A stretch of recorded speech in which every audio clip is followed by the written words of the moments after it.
आपको आश्चर्य होगा कि ग्रीस में हम जब गए तो अथीना, ये अथ शब्द से आया, अथ माने प्राइमोर्डियल, प्राइमोर्डियल मदर अथीना है, और उसके हाथ में सांप के 3.5 ये करके चक्र दे करके हाथ में कुंडलिनी है उसका, वहां पे न जाने कितने उसके स्टैचूज बने।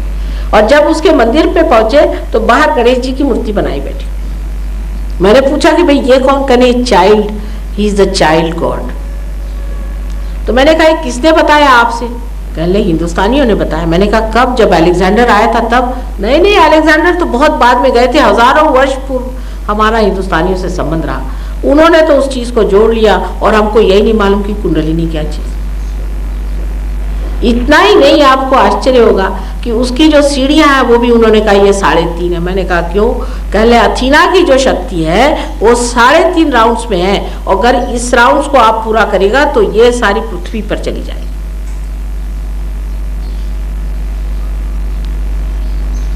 ये 3.5 क्यों है? इसका एक गणित है। इस गणित के वजह से 3.5 है। हमें इसे हम लोग कहते हैं महाकाली, महालक्ष्मी, महासरस्वती और आदि शक्ति की अर्धमात्रा। इस प्रकार से ये 3.5 कुंडलिनी है। अब अगर आजकल के पढ़े लोगों के सामने महाकाली, महालक्ष्मी की बात करें तो लोग कहेंगे माँ कहाँ की, बाबा आदम के ज़माने की बात करें। पर जो बाबा आदम के ज़माने की बात है वो सब सच्ची है, और वो सच्ची चलती रहेगी। उसकी सिर्फ सिद्धता आपको हमें देने की है। ये बात सिद्ध है या नहीं, ये सही बात है नहीं, जो हमारे पूर्वजों ने बात करी ये झूठ करी या सही कही, ये आज आपको सिद्ध करके देने का। पर ये आप ही से सिद्ध होगा। आप ही के अंदर जब आत्मा जागृत होगी तभी यह सिद्ध हो सकता है, नहीं तो नहीं हो सकता। यह जो शक्ति है शुद्ध इच्छा है। बाकी जितनी भी हमारी इच्छाएं हैं अशुद्ध है। आपने इकोनॉमिक्स का लॉ जाना है कि individual wants can be satisfied, but in general wants cannot be satisfied, not satiable। इसका मतलब यह है कि हमारी इच्छाएं अगर शुद्ध हो तो वो इच्छा, जब जो इच्छा अगर शुद्ध इच्छा हो तो उसके बाद कोई इच्छा ही नहीं रहनी चाहिए। लेकिन क्योंकि इच्छा शुद्ध नहीं थी इसलिए एक इच्छा हुई, फिर दूसरी इच्छा हुई, आज हुआ मकान बनाओ, कल हुआ घर बनाओ, फिर तीसरा हेलीकॉप्टर खरीदो। लेकिन जो शुद्ध इच्छा की शक्ति है वो एक है, और वो इच्छा यह है कि हमारा योग इस सर्वव्यापी शक्ति के साथ होना चाहिए। यही शुद्ध इच्छा है। जब तक यह शुद्ध इच्छा पूरी तरह से प्लावित नहीं होती तब तक कोई सी भी दुनिया की इच्छा से हम आनंद को प्राप्त नहीं कर सकते। लेकिन जैसे कल मैंने बताया कि योग के 2 अर्थ होते हैं। एक तो अर्थ होता है योग माने जोड़ना, हमारे आत्मा से हमारा कुंडलिनी का योग, या हमारे अंदर हमारे चित्त में सारी सर्वव्यापी शक्ति से योग होना, एक ये योग हुआ। और दूसरा अर्थ योग का होता है कौशलम माने एक्सपर्टाइज। एक बार ये शक्ति हाथ में लगने के बाद ये आपको जानना चाहिए कि शक्ति क्या है, इसका असर क्या है, इसका उपयोग क्या है, इसको कैसे इस्तेमाल करना चाहिए और इसका लाभ किस तरह से हो सकता। क्योंकि सहयोग जो है आज समाजोन्मुख है। 1-2 व्यक्तियों के लिए आज सहयोग नहीं, हजारों व्यक्तियों को पार करना है।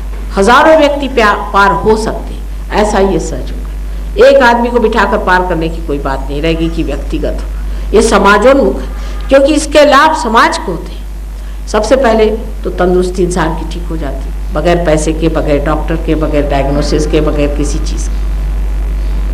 मानसिक स्थिति ठीक हो जाती है, सांपत्तिक स्थिति ठीक हो जाती है क्योंकि लक्ष्मी का तत्व ठीक हो जाता है। हमारे देश में लोग कहते हैं कि आपके अंदर इतनी योग शक्ति है, आप लोग इतने योगी हैं, इतने आध्यात्मिक है, आप गरीब क्यों?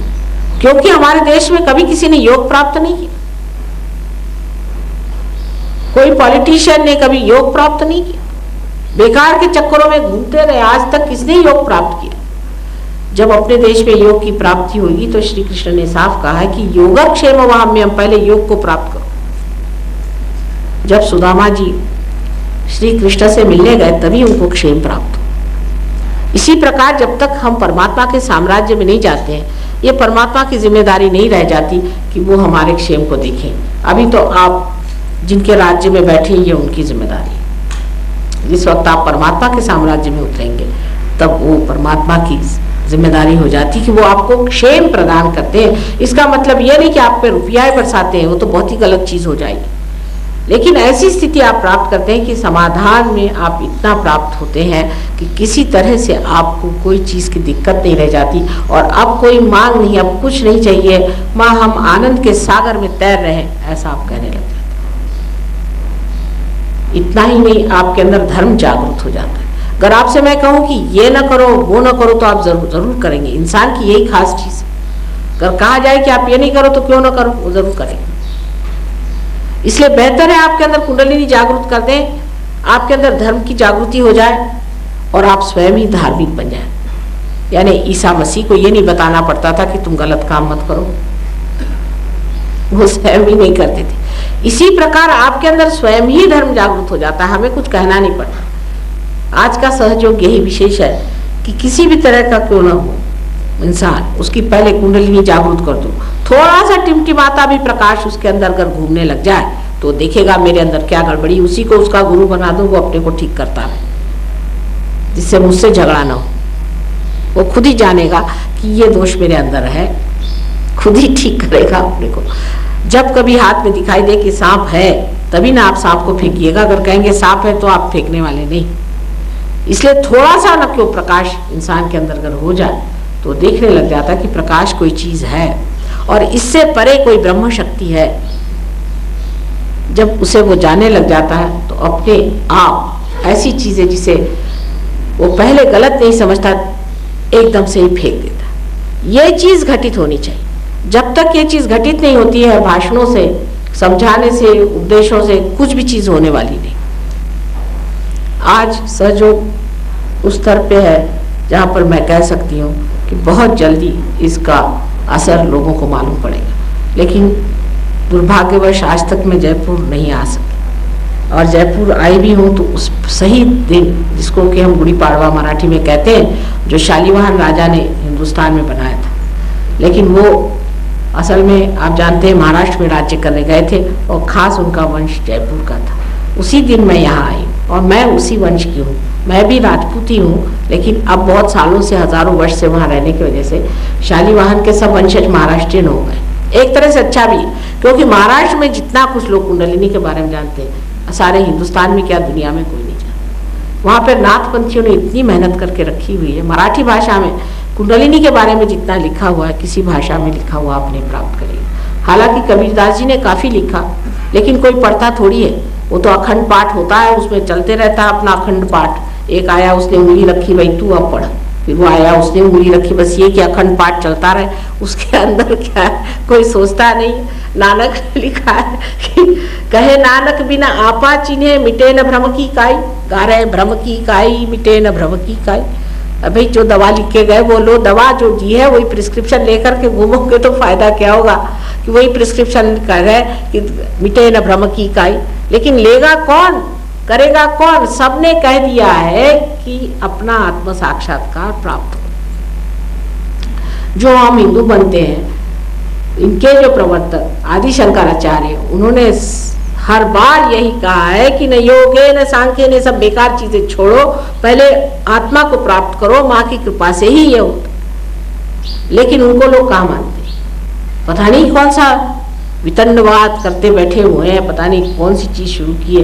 जो सारे इसका मूलभूत तत्व है वो अब हिंदू धर्म में होते हुए भी हिंदू धर्म को एक अजीब तरह का झगड़े का माध्यम बना लिया, जो कि सारी दुनिया की शांति का माध्यम हो सकता है। सारी दुनिया को जो सुख और सारी दुनिया का जो मार्गदर्शन कर सकता है, उसको एक तलवार बना के घुमा रहे हैं, जो कि सारी दुनिया की ढाल हो सकती है। बड़ा मुझे आश्चर्य होता है कि हो क्या रहा है। इसके मूलभूत तत्व को तो आपके बड़े बड़े लीडरों से बात करने पर आश्चर्य होता है कि इनको तो मालूम ही नहीं है कि सारे इसका मूलभूत तत्व है आत्मा को प्राप्त करना और कुंडलिनी का जागरण।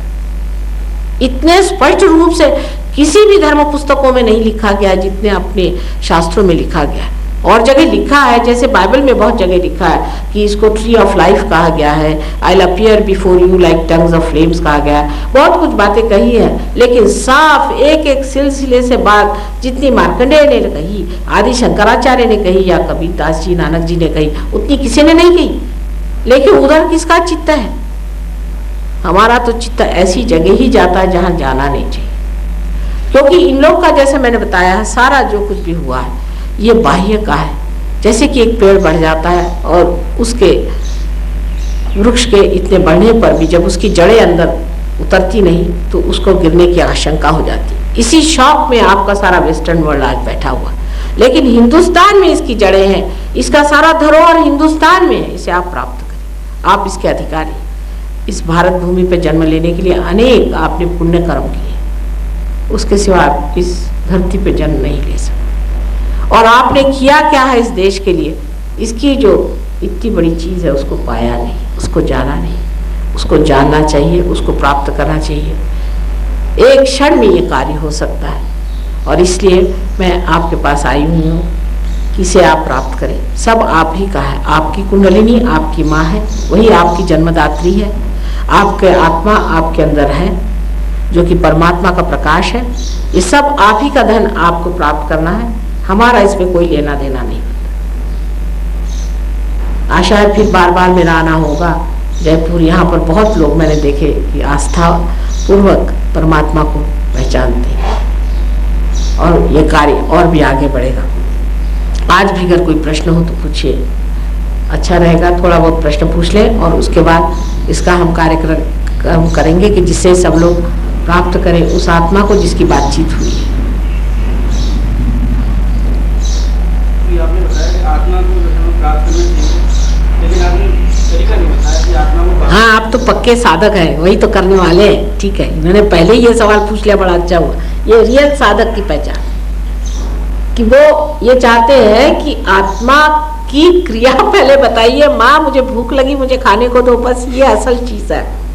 बहुत अच्छी खुशी की बात है। ये चक्र आपने बताए थे, जिन्होंने बताए थे, ये क्या क्या फिजिकल डिस्टेंस है वास्तव में अंदर, या हमारी कल्पना है कैसी चीज है? नहीं, वास्तविक बेटा, वास्तविक फिजिकल मेंटल इमोशन वास्तविक शक्ति है, माने शक्ति के पुंज है, शक्ति के पुंज है। स्थूल रूप है कोई? स्थूल भी रूप है, स्थूल रूप है कि उस जगह में आपकी जिस जगह आपका चक्र खराब हो जाएगा, आप देखिएगा कि आपके जो पीठ के मनके हैं वो बाहर निकल आए। स्थूल रूप से भी असर करती है, पर शक्ति के पुंज है, वो शक्ति के पुंज है। 3.5 जो कुंडली, हाँ, ये कहाँ कौन सी जगह है? कहाँ? 3.5 जैसे बता रहे हैं। हाँ, तो ये कौन सी जगह, कौन सी हड्डी के पास? वो तो मैं बता रही हूँ, सेक्रम बोन के अंदर त्रिकोणाकार अस्थि जो है उसके अंदर है। ये देखिए नीचे में, यहाँ पर जो नीचे रीढ़ की हड्डी के नीचे में एक त्रिकोणाकार अस्थि है, उसके अंदर है। जी हाँ, उसके अंदर ये शक्ति है। जिसमें ये रहता है, ये मेरुदंड के नीचे, हाँ, मेरुदंड के नीचे ये शक्ति है, पर मेरुदंड वहां भी है। मेरुदंड की वो दुम है, समझ लीजिए। और ये मिलता है ये? नहीं, उससे ऊपर त्रिकोणाकार अस्थि ऊपर से, उसके ऊपर है। कुंडली जागरण से पहले नाड़ी शोधन जरूरी है? नहीं, कोई जरूरत, कोई जरूरत। कुंडली जागरण के लिए शक्तिपात की जरूरत नहीं, बिल्कुल नहीं। ये शक्तिपात एक नई बीमारी निकल आई है, बिल्कुल जरूरत नहीं। ये तो मैं बहुत ही घबरा गई उसको सुन करके। मैंने अभी, आप बैठ जाए, इनकी बात बता दे भैया, ये शक्तिपात की बात जरूर समझा देंगे। मैं तो माँ हूँ ना, मुझे बड़ी घबराहट होती। वहां पर एक साहब आए, वो मुझे कहने लगे कि अरुणोदय वरुणोदय क्या क्या बताने लग गए। मैंने कहा ये कहाँ से आया भाई? तो कहने लगे कि वो फलाने हैं, उन्होंने किताब लिखी थी कि उसमें शक्तिपात होना चाहिए। मैंने कहा देखो, तुम जाति के ब्राह्मण हो, जाति के ब्राह्मण थे, तुमको एक बात समझनी चाहिए कि जो भी ज्ञान है वो भी उत्क्रांति में पाया गया, उसकी भी परंपरा होनी चाहिए। ये कहीं बीच में से ही एक आप निकालिए, जैसे रजनीश ने नियो संन्यास निकाला, किसी ने कुछ और टूम निकाल दी, इन्होंने एक तीसरी निकाली। इस तरह से आप कोई चीज नई नहीं निकाल सकते। अगर पेड़ में अगर फूल लगने हैं तो वो कायदे से पहले मूल से ऊपर आते हैं, तब उसमें फूल रखते हैं, जो जीवंत चीज। लेकिन ये तो आप इधर से एक उठा के लाते हैं, शक्तिपात करते हैं, कहीं हाथ में ये लेकर, ये सब कहीं शास्त्रों में वर्णित नहीं है। ऐसी चीज हमको माननी नहीं चाहिए, पर ये अपील करती है इंटेलेक्चुअल्स को, क्योंकि कोई नयापन लेके आती है। नयापन तो होता ही है, आज सहयोग भी एक नयापन लिए है, लेकिन इसका आधार है, साधार होनी चाहिए। जब तक इसका आधार नहीं, इसका कोई अर्थ नहीं लगता। हाँ, गुरु की आवश्यकता है, लेकिन माँ जो है वो एक प्रकार की गुरु ही समझ लीजिए। लेकिन हम अपने को गुरु नहीं मानते, क्योंकि जैसे अब अभी हम आए तो आपने कहा कि माँ आप आ गए तो हम कैसे बैठे, ठीक आपने कहा, लेकिन कोई माँ के सामने खड़ा थोड़ी होता है। माँ के सर पे भी बैठी है तो भी माँ है, चाहे पैर पे भी आई है तो भी माँ। माँ और गुरु में बड़ा अंतर, बहुत बड़ा अंतर। हम तो देखते हैं कुछ कुछ गुरुओं को तो वो तो मार हालत खराब, जो असल है हालत खराब कर देते हैं। किसमें? शिष्ण के ऊपर। हाँ, ये पॉइंट आपने ठीक कहा, ये पॉइंट ठीक कहा, बहुत जरूरी चीज है, इसको मैं समझा दूं तो समझ गए ना आप? तो वो नहीं, आपकी बात जरूर है। ये बड़ा कंफ्यूजन है कि ऊपर है नीचे है। ऊपर नीचे में जो है वहां पर मूलाधार चक्र है जिसमें गणेश जी बैठे, ऊपर में गौरी का स्थान है जो कन्या का है। ये बड़ी गड़बड़ कर दी है लोगों ने, क्योंकि हो सकता है माँ स्वरूप होने की वजह से हम ऐसा एकदम नहीं कहेंगे कि इतने महादुष्टि रहे होंगे, लेकिन गलत फहमी। इन्होंने गणेश जी को सूंड को समझा होगा कि ये कुंडलिनी, क्योंकि बाह्य से देखा, अंदर से तो गए नहीं, लेकिन ये तो शुद्ध विद्या है, शुद्ध कन्या जो गौरी जी है बैठी हुई, और उसके नीचे गणेश जी अपनी माँ की रक्षा के लिए बैठे। लेकिन तांत्रिक लोगों ने इसको शिष्ण से बना दिया। और जब आप सोचिए कि माँ को किस लेवल पे ले आए, आप सोचिए, आप हिंदुस्तानी हैं, ये तो फ्रॉइड की थियरी हो गई। माँ को इस लेवल पे ले आए और तब ये धंधे करते हैं, क्योंकि व्यभिचार है, व्यभिचार करने से देवी उठ जाएगी और चाहे जो करो। यही तांत्रिकों ने कमाल करके रखी है कि त्रिकोणाकार अस्थि के नीचे में गणेश जी बैठे अपनी माँ की लज्जा रक्षण कर रहे हैं। वो छोड़ करके उसको शिष्ण पे बिठा दिया तो हो गया। आपने माँ को कहाँ बिठाया? हिंदुस्तान में ऐसा आदमी मुश्किल से मिलेगा जो माँ की पवित्रता नहीं जानता है। मैं जालंधर गया था 2-3 दिन रहा मैं, हाँ? लेकिन मैं मेरे हाथ कुछ पड़ा नहीं, जो भी है जालंधर यही सब सिखाते हैं शिष्ण में बैठी हुई, यही तो सब है। एक बात और साहब, हम कुछ यहाँ पर थोड़े से व्यक्ति पढ़े लिखे हैं, जब मैगजीन बुक्स वगैरह हम थोड़े से लोग पढ़ते हैं, खासकर हमारे भारत देश के अंदर जहाँ पर 80% लोग ABCD नहीं जानते, सुबह से शाम तक काम करके अपने जीवन 80 साल 70 साल गुजार देते हैं, तो इसका क्या अर्थ हुआ कि उन लोगों का जीवन बिल्कुल व्यर्थ गया? नहीं, बिल्कुल भी नहीं।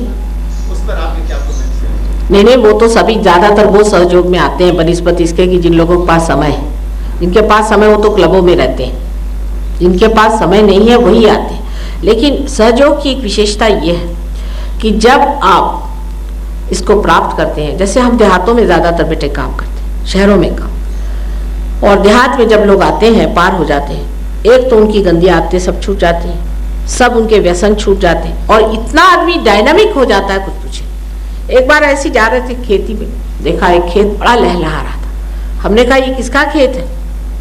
तो कहले एक सहयोगी का। मैं कहा अच्छा, क्या किया? कहले कुछ नहीं माँ, इसमें मैंने चरणामृत थोड़ा डाल दिया था मेरे इसमें, उसके वाइब्रेशन से ही ये इतना लहलहा गया। तो एक ऑस्ट्रिया के हमारे सहयोगी था, मैंने उससे कहा कि अच्छा तुम इस पे एक्सपेरिमेंटेशन करो। उसने एक्सपेरिमेंट किया, वो इतना हैरान हो गया कि जब उसने पानी, सादा पानी दिया तो मेज पर उसने किया था, जिसको भुट्टा कहते हैं, भुट्टे का पेड़ इतना ऊंचा था, जिस वक्त उन्होंने वाइब्रेटेड पानी के इतना ऊंचा, उसके उसने फोटो बनाए। और ये बड़ा भारी एक साइंटिस्ट है जो कि UN में एम्प्लॉयड है, और उसने उस पर पेपर लिखा हुआ भी गवर्नमेंट ऑफ इंडिया को हम भेजने वाले, पर वहाँ किसके पूछने वाला, कौन देखने वाला, उनके टाइम ही नहीं, सबको दूसरी बीमारियां। यहाँ तो किसी को टाइम ही नहीं है ना। जो लोग पूरे दिन काम करते हैं उनको टाइम है भगवान के लिए, लेकिन जाता है कि जो व्यक्ति अपनी रोटी 24 घंटे में से कम समय में कमा लेता है, उसी के दिमाग में ये अधिकतर बातें आती हैं खुराफाती कि ईश्वर क्या है, भगवान क्या है। नहीं, उनके कम आती। जो व्यक्ति सुबह से शाम तक अपनी मेहनत करता है उसको ज्यादा आती है बेटे। अपने काम को रखते हुए और किसी बात का ध्यान नहीं करता, इस तरह उस व्यक्ति के जीवन अपने आप मोक्ष किसी ऊपर की शक्ति से वो अपने पुनर्जन्म के चक्कर से बच जाता है। क्या ऐसा माना जाए? नहीं, ऐसा नहीं। जो लोग बहुत काम करते हैं, जिसको आप कह रहे वर्कहॉलिक जिसे कहते हैं, उनकी बात तो नहीं कर रहे हैं। नहीं सर, जो नहीं, मतलब देहात में जो लोग हैं, जी हाँ, और देहात के लोगों की बात, अपना देश तो देहात में रहता है, देहात। हाँ, तो देहात के लोग जो हैं वो तो बहुत आसानी से पार हो जाते हैं और होने के बाद डायनामिक हो जाते हैं। लेकिन जो शहरों में वर्क अल्कोहलिक्स हैं, उनका इलाज तो कोई भी नहीं कर सकता, वो भी नहीं कर सकते, वो तो बेकार है। लेकिन दूसरे जो कि जिनके पास फुर्सत ज़रूरत से ज़्यादा है, जैसे जो घड़ी बांध करके हमेशा घूमते हैं, उनसे पूछे कि मुझे लंदन जाने का है, भाई क्यों इतनी मारा मार क्यों, मुझे वहाँ जाकर बॉल अटेंड करने का। आधा टाइम आप सोच लीजिए, हम लोग अब हमारी उम्र अब 64वां साल हमारा चल रहा है, हमने ज़िंदगी काफ़ी देख ली। पहले ना तो इतनी पार्टियां होती थी, ना कुछ होता था, असली दोस्ती रहती थी। आजकल रोज ही पार्टी, इसके घर खाना खाने जाओ, उसके घर खाना खाने जाओ। लंदन में तो 5-5 रिसेप्शंस अटेंड करने पड़ते हैं। टाइम बर्बाद करने का पूरा इंतजाम करने के बाद हम क्या कहें कि हमारे पास टाइम नहीं। टाइम तो बहुत ज़्यादा हो गया है, क्योंकि सब चीज़ें सहूलियत से मिलने लगी। आपके सब चीज़ें इतनी सहूलियत हो गई, आपका खाना आसानी से पकने लग गया है, आपको चीज़ें इतनी सहूलियत से मिलती, लेकिन बर्बाद करने का इंतज़ाम भी बहुत हो गया। हम इतना टाइम बर्बाद करते हैं सुबह से शाम तक, जिसकी कोई हद नहीं। पर अगर कोई सोचे कि थोड़ा सा समय परमात्मा के लिए देना है, तो इतने से क्षण में भी परमात्मा आपके साथ हो सकते हैं। आप बोलिए।